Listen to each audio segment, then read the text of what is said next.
My name is Zhang. I'm the CEO of Huobi Canada. So before I start, I want to ask you guys a few questions. So how many of you have heard about blockchain?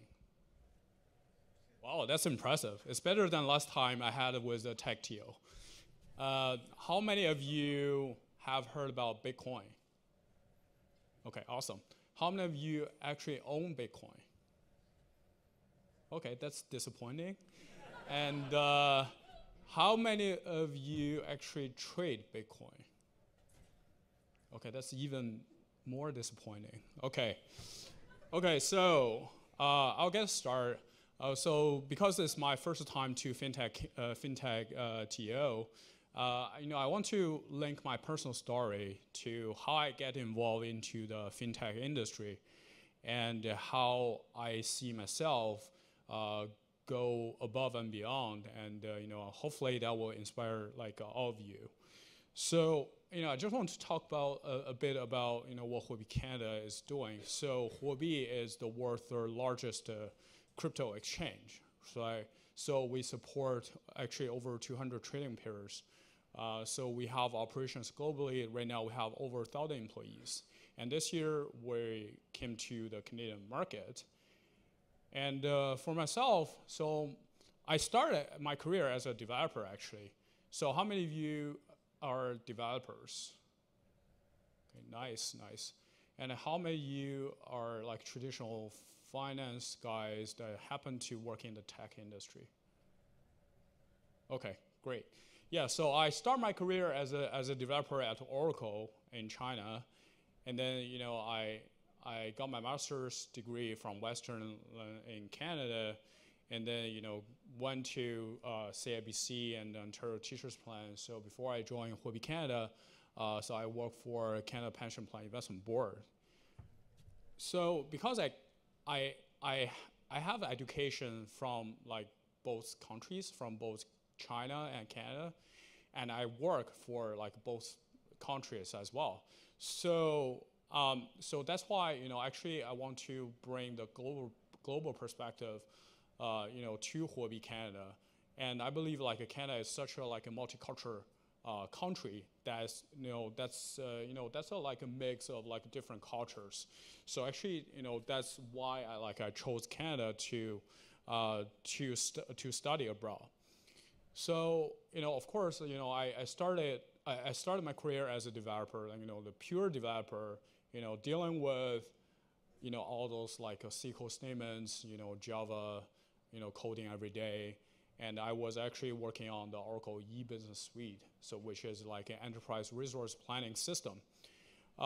So that gave me a good insights on both how technology works and how technology enables the business to better planning their resources, right? For example, the large global enterprises, how do they do their procurement? How do they do their financial system?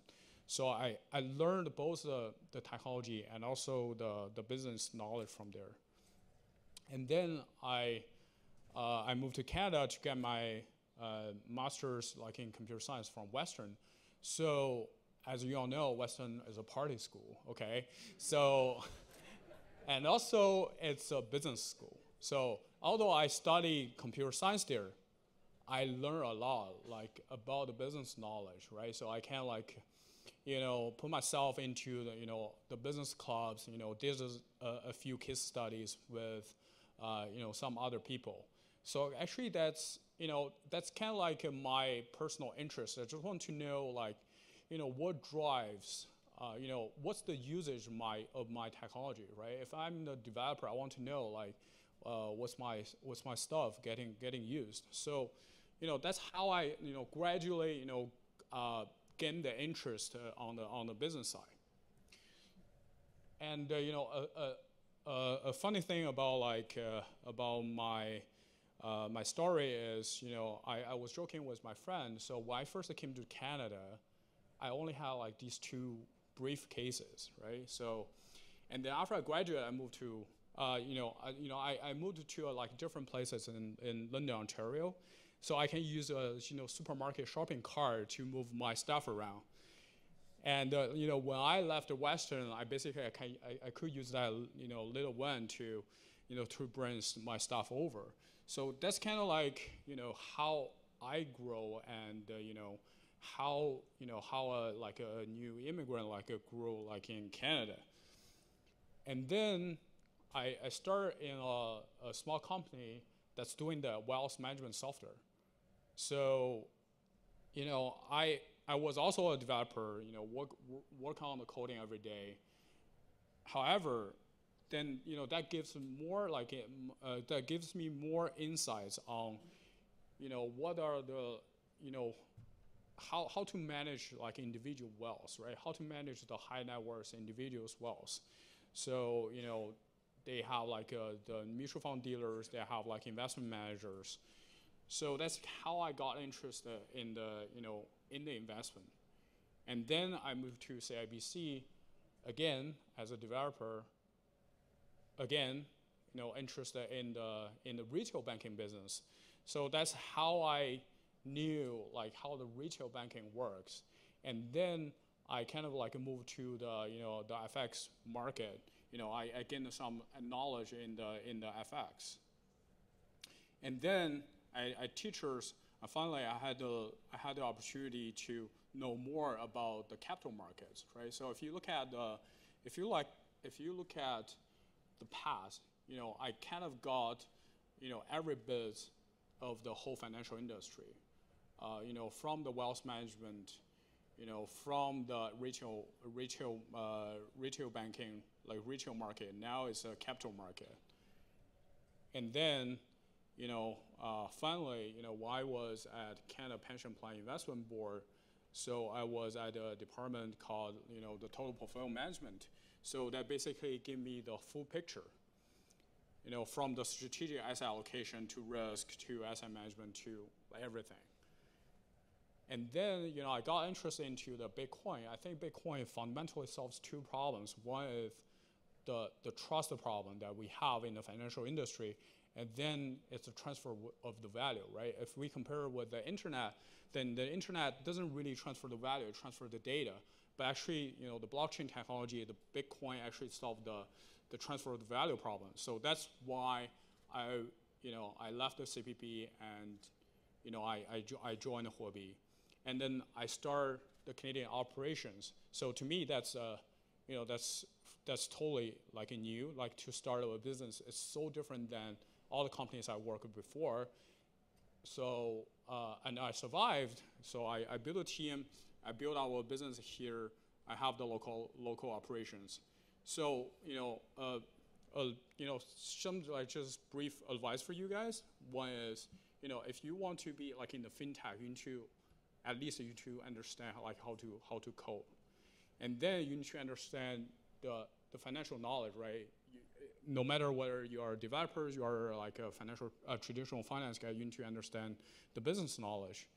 And also, you need to decide like which one you need to focus, right? And what your strength is, whether it's finance or technology. So that basically defines on fintech or versus tech fin.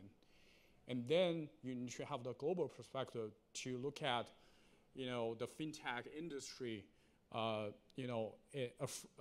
the globe, not only in Canada, not only in North America. And of course, you need to deal with all the realities, right? You have grand plan, but you need to deal with the realities. Thank you.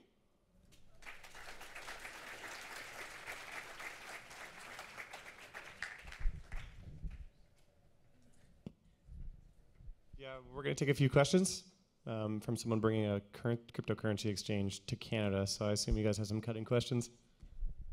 Hi, I'm sure that you can see from your initial question about who's engaged with cryptocurrency and only a few hands going up, that I think a lot of people are just generally scared with regards to the risk and with regards to things like security.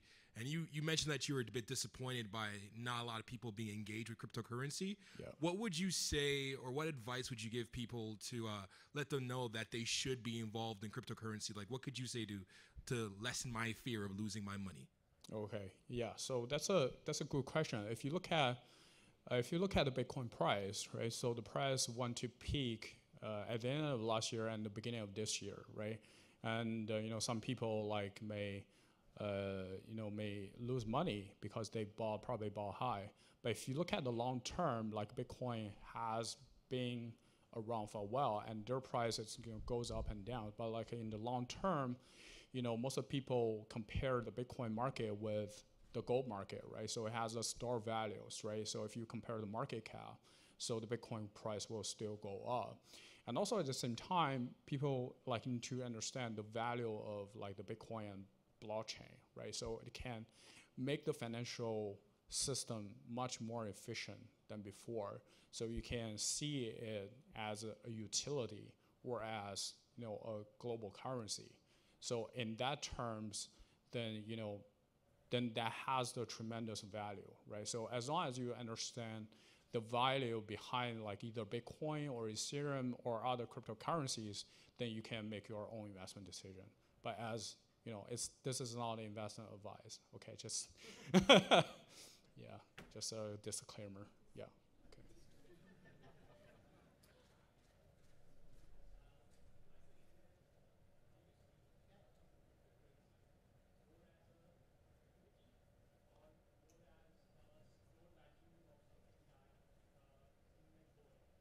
Okay. Yeah. So the question is, do I see the cryptocurrency as the store value or as a utility, right?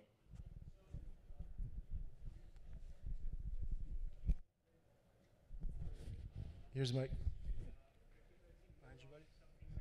Behind you.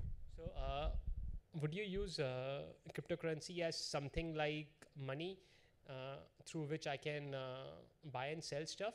Or do you see cryptocurrency as something that I should just store and never sell and use it as an investment?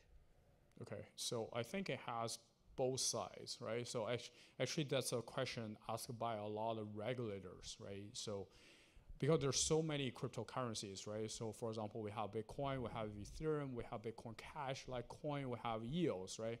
So some of them are treated like currencies, for example, like the Bitcoin or Bitcoin Cash.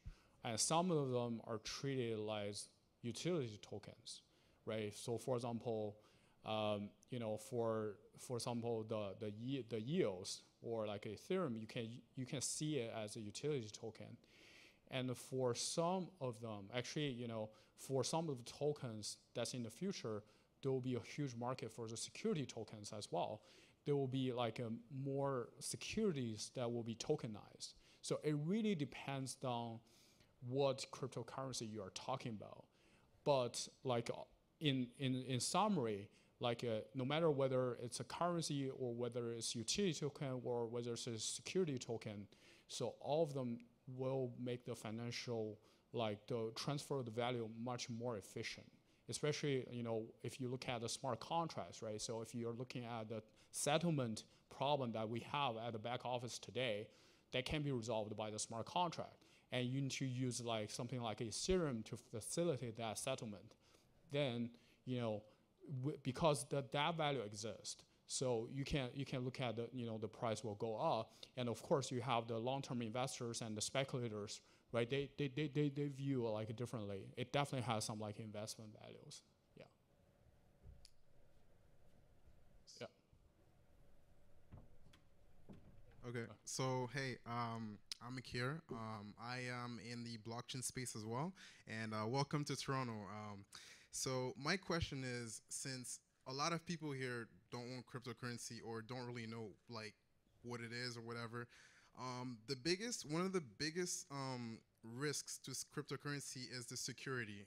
And my question to you is, how is Huobi securing the platform? How is it secure compared to all the other crypto exchanges around the world? Because we've heard about a lot of hacks, Yeah. a lot of people losing funds and everything. But I want to know, and I want to help you reassure the Canadian public, how is Huobi Yeah. working to make sure that it is a safe digital asset exchange that people can put their trust in? Okay. I'll ask for the 1 minute answer. Yeah, okay. Excellent question. If you look at security from two sides, right? So our exchange has been operating globally for 5 years. We have tons of experience with dealing with hacks, and we have a dedicated security team who's looking after it, who's looking after security. So we have multi-signature wallet, we have hot wallet and a cold wallet, and actually most of the assets are actually stored in the cold wallets. And if if you're talking about the security of your asset, we actually have the investor protection fund. That's like a reserve fund to protect the investors from any hacks or any like operational accidents. Yeah. Thank you so